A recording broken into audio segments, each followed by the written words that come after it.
You wanted the best. You've got the best podcast. The hottest podcast in the world.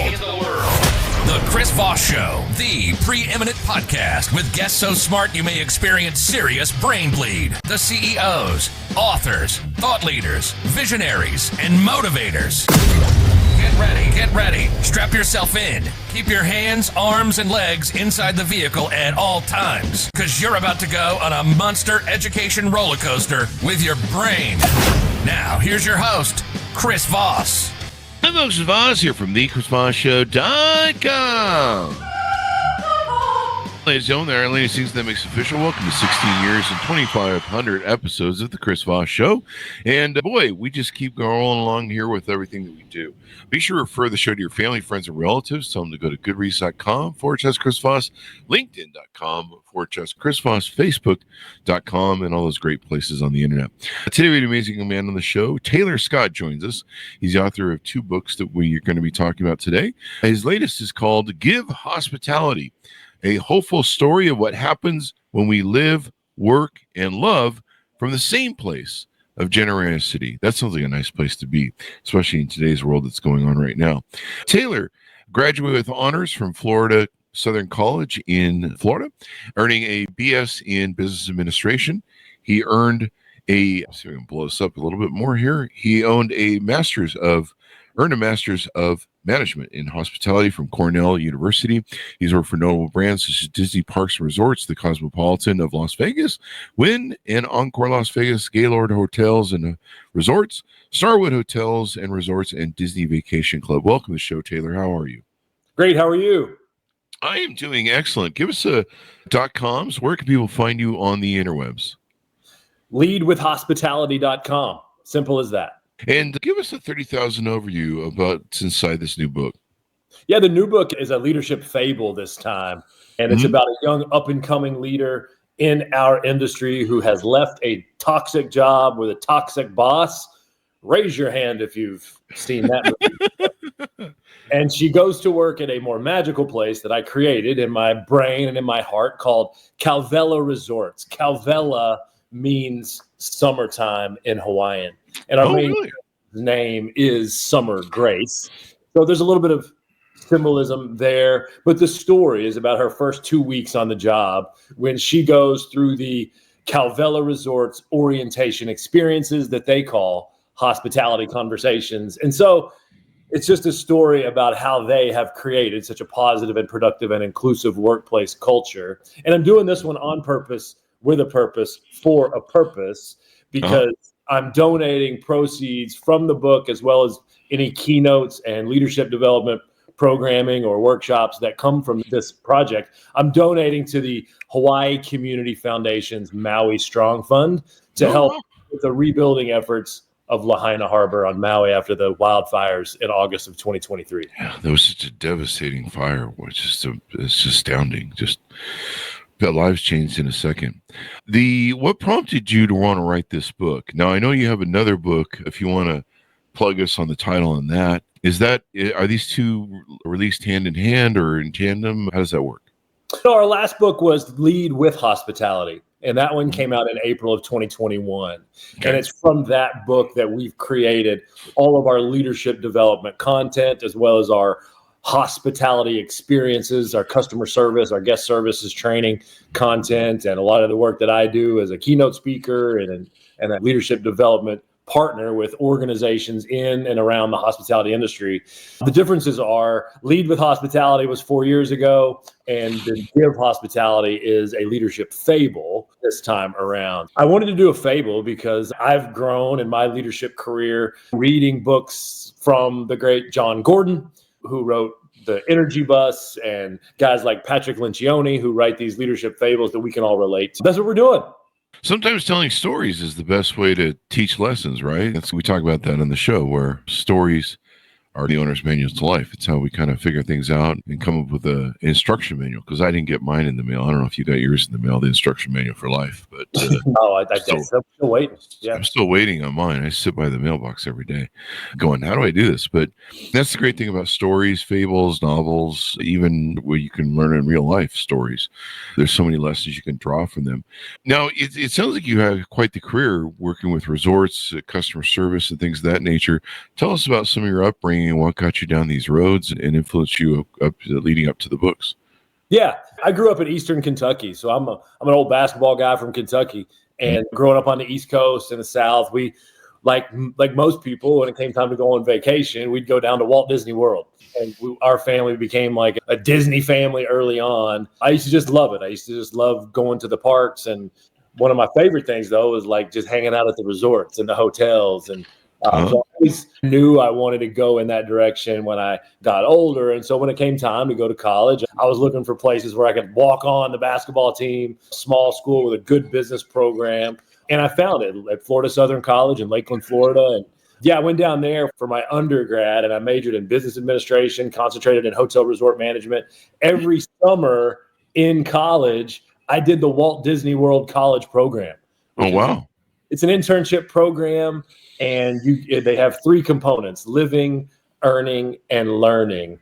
And so you're there, imagine it, you're there with thousands of other college students, and you have a role in the show somewhere within the 48 square miles of Walt Disney World, and you live in apartment complexes with other college students that are down there on. Oh, really? So it was amazing.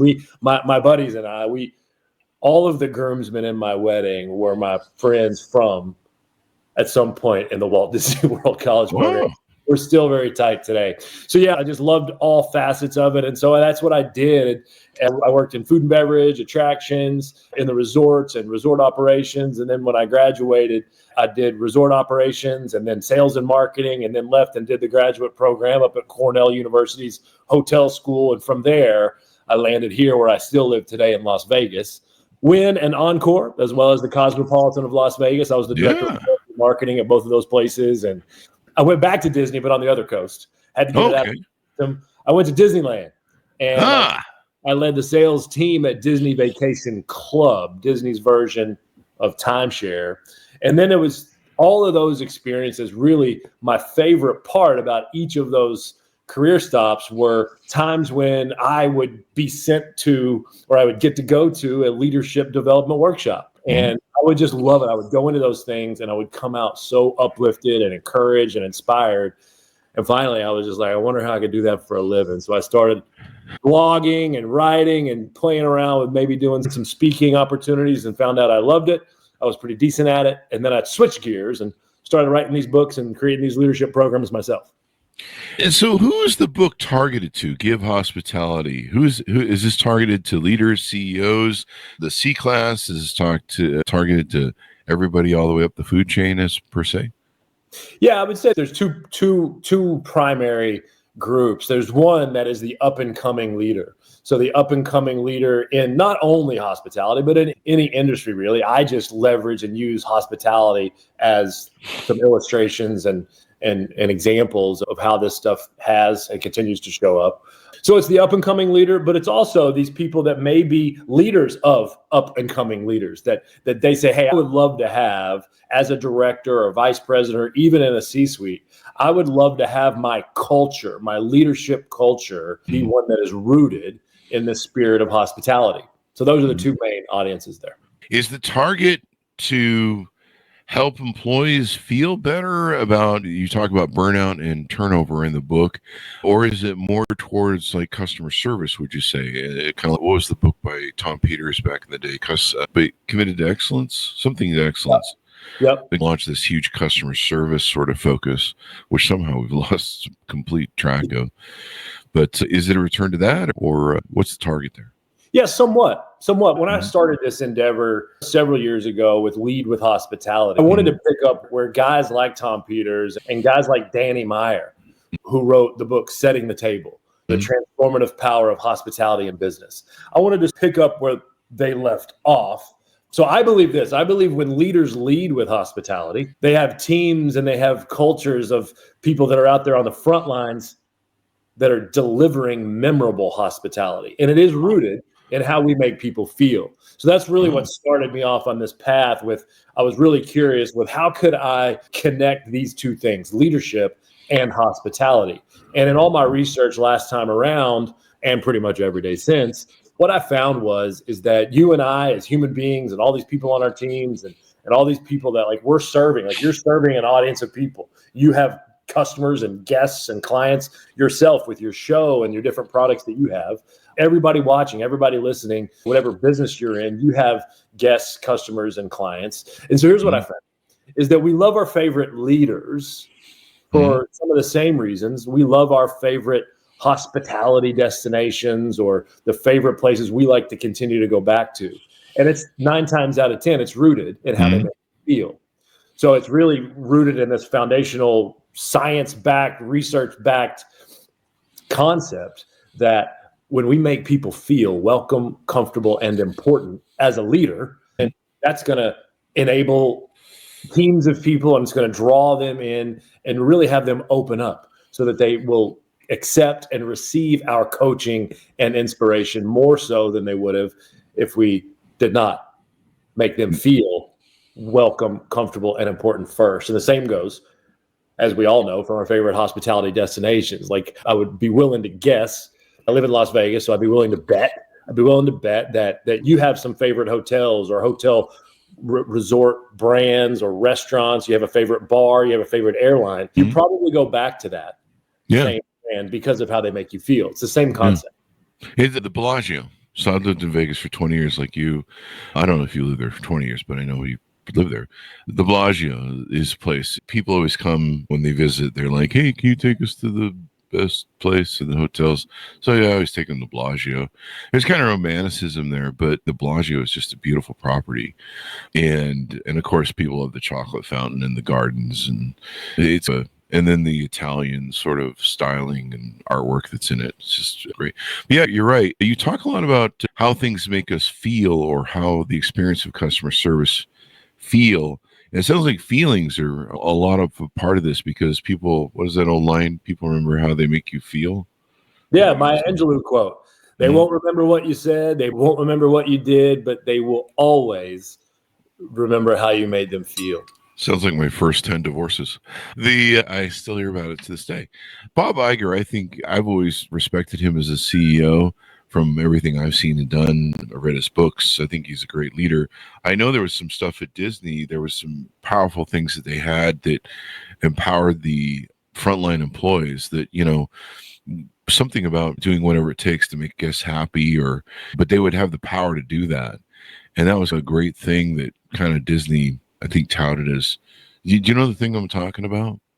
Yeah, for me, and that's what a lot of my stuff is basically picture the Cosmopolitan of Las Vegas and Disney. And that's pretty much me. That's all I write about and speak about. And I've just drawn and I've compiled the things that I found work and that don't work as it relates to leading and inspiring people and or delivering or not delivering these memorable moments. But yeah, Disney for me, it's less about, and I had I had a former leader of mine that would say there's no silver bullets. There's not one thing, but instead it's about doing a bunch of little things consistently. And that for me has always been what I believe makes Disney. It's a bunch of little things that they do, but probably one of the most important was for me. And remember, I was an hourly cast member at multiple different locations with different roles in the show. I was like a frontline leader, like what they call a guest service manager, with that first level of leadership at multiple different locations, multiple different lines of business. Then had the opportunity to be a leader of leaders role, working my way up through. But one thing I always share with people about Disney is you didn't have a job. You had a role in the show. The whole thing at Parks and Resorts, anyway, is a show. And so you really would go to work every day, not to flip burgers, not to make beds and clean toilets as a housekeeping person or housekeeping man. No, you would go to work every day, like believing, like You were going to make magic for people. Wow. You had a role in the show. And so that, I think, is what you're getting at and what you're talking about. That when you can make people feel, once again, that feeling on the inside, you're going to get a whole different version of that person as a cast member, as a leader somewhere out there on stage in your business. I imagine, if you had a mindset where you woke up every day, maybe we should do that around the house here, around the office and studio, where I'm like, we're going to create magic today, folks. And then I'm going to have to learn some card tricks. But having that mentality, we're going to create some magic maybe for employees. If you're a CEO or a leader, how do we make people appreciate the job? If you took it from that aspect, that's a whole different sort of thing. It's interesting, the ecosystem you talk about of, magic kind of does surround the lure of Disney. It's fairy tales, it's storytelling and everything that goes into it. When you went to Cosmopolitan, I've met so many people hanging out at the Chandelier Bar. They did a lot of great outreach to influencers when they first came online. I think they still do pretty much. Lots of customer service. And I just always hear people talking great about the Cosmo. Yeah, that experience for me, I was there for 4 years. I was there for the pre-opening in November of 2010, believe it or not. I can't believe it's been that long. Yeah. Which was really special. And if you remember back to that time, like what we've all just been living through, those of us in the hospitality industry, been a rough road here. COVID and COVID. Back then, we were coming out of the crash, 2008 crash. Yeah, 2008, 2009, brutal. I lost my job a couple times. There were many of us that did. And I had moved away from Las Vegas, went down to South Florida. And then 18 months to the day, I came running back when the Cosmopolitan opportunity presented itself. But so it was a really interesting time. And what I loved, many things about it.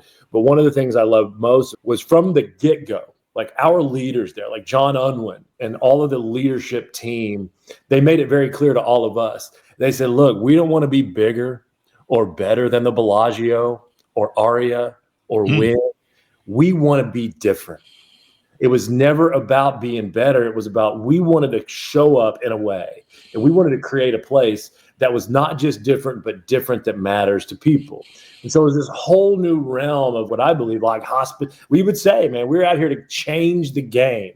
And if you look back 15 years, look what's happened since. Like, we were the first property there. John Unwin was courageous enough to say, we don't want to just reward people in terms of loyalty marketing. That was my gig. I was the director of the loyalty marketing program. He's like, we don't want to just give you points for gambling, playing table games or slots. No, we're going to change the game. We're going to reward people for their spend on the resort side as well, and food and beverage and going to shows. And that became this new thing. Now, everybody out here does that. So it was not only that sort of thing structurally and infrastructure, how we set up the business part of it, but it really was for those of us, we were called co-stars, for example. Oh, really? That was your titles? Yeah, not employees, not cast members, co-stars. Why? Because the building itself, like the gym that was and still is the Cosmopolitan of Las Vegas and all of her beauty, again, different. Not this vast, like widespread property, but no, we sat on 8 acres and it went vertically, as we all know. Restaurant goes up, second floor, third floor, pool on the 4th floor. So the building was the star. The guests were the star, and we were the co-stars, co-creating this experience. It was a whole, to your point, it was a whole mindset. When we were encouraged to be ourselves and to bring our authenticity. And that was another way I saw firsthand, and I saw the power of giving that kind of empowerment to the team, to the people. Little things too, like we didn't have name tags when we opened. Oh, really? Because we wanted to just have an excuse to say, hi, my name is Taylor and you are, just to open up that interaction. So it was less about doing transactions, and it was all about encouraging all of us to lean into having interactions, conversations, we would say. Conversations make good company. I used to love it, man. We had all these mantras and taglines, and to this day, even though MGM has taken over running the hotel there and having it's run by MGM Resorts, but there's still an element that it's different than the other MGM properties. It's something else. Now, generosity is a big word that you use, especially in the title of the book. When we live, work, and love from a place of generosity, how important is that? What does generosity mean to you? Yeah, it's about just doing things for other people without expectation for anything in return. And you talked a little bit about mindset, and that's really what this becomes. And it's just this opportunity that is available to all of us, no matter what stage of life we're in, no matter how old we are, no matter how long we've been out here doing what we've been doing. And no matter if you're in a season right now where things are rocking and rolling and you're sitting high on the hog, or if you're a person that has had a setback, having a mindset and almost a heart set and an approach to life and work from a place of generosity can change everything. Oh, yeah. It can change these interactions. It can open up different conversations and allow for more connection with your boss, with the people that work on your team if you're a leader, with your customer base, with your guests that come in, your partners across the aisle, so to speak. Changes everything. So this, and especially in light of, and so I started writing this particular book not long after our last book came out. So it was in the middle of the pandemic and all the stuff was going on. George Floyd, all this division and the political mess and the socioeconomic, and it's still out there today. And I saw this as an opportunity that this may be, just maybe a chance. And it might not work. It might not work. But I said, you know what? I want to try to do this as a way that whether you're a Republican or a Democrat, whether you're a white person or a black person, Latina, Latino, Asian American, Pacific Islander, Hawaiian person, Indian person, gay, straight, trans, if we can challenge ourselves to just focus on other people and to give first. And that's one of the things I love about leadership is leaders, there's a Simon Sinek quote that I'm sure many people that are listening or watching have probably seen him or heard him say, is they call them leaders because they go first. I believe great leaders give first. Give your time, give your talent, give your heart to other people. And so what I've done is just in light of all this work that I've been doing so I go back to Cornell like every 3 or 4 months and I give back to the school, to the hotel that is at Cornell University called the Statler Hotel. I gave them, I gifted to them in 2021, all of the leadership development content that I've created from our platform, Lead with Hospitality. I just gave it to them. I call them and I'm like, I don't have millions of dollars like a lot of these other Cornell people, but I have good content and I got a passion for this stuff. So I gifted it to the Statler Hotel. They implement it and they've been using it ever since. So I've been working with students.